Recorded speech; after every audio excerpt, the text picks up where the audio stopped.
Ndugu zangu wapendwa, wa Kristo wenzangu, washirika wenzangu katika ushirika huu wa KKKT Msasani, ninawasalimu katika jina la Bwana wetu Yesu Kristo. Niko hapa kuwatakia mwaka mpya mwema wenye baraka. Tumesimama katikati ya kipindi hiki ambapo tunapotazama nyuma tunauona mwaka wa 2025 na tunapotazama mbele tunauona mwaka wa 2026.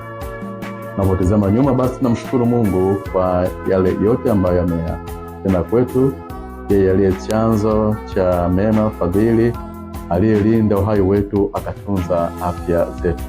Tunamshukuru, tunamtukuza kwa sababu yeye ni yote katika yote. Tunapotazama huu mwaka 2026, basi tunaendelea kukumbushwa kwamba sisi tunahitaji kumtegemea Mungu zaidi, kumwangalia yeye, kuwa chini ya uongozi wa Roho Mtakatifu, kuhakikisha kwamba uwepo wake katika maisha yetu unaendelea kudhihirika popote tunapokuwa. Hatupangi tu mipango yetu hivi hivi, lakini tunahitaji mipango hiyo idhihirishwe naye.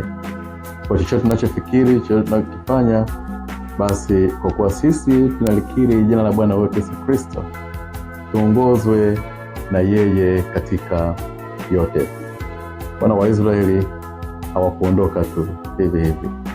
Tunaposoma kitabu cha Kutoka ile sura ya 40 aya ya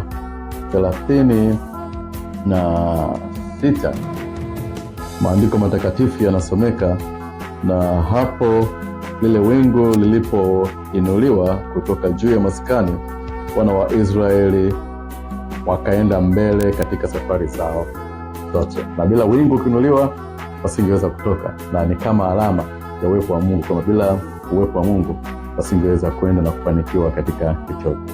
Nasi ikawe hivyo katika mwaka wa 2026, kwamba uso wa Mungu kama alama ya uwepo wake uende pamoja nasi, na tukayafanya yote katika jina la Bwana wetu Yesu Kristo, kwa maana ya kwamba tu shirika na Yesu na tuna mahusiano mazuri na Yesu Kristo, na tunayafanya yote katika mamlaka ya jina lake ambalo sisi tuweza kupewa kuokolewa kwalo.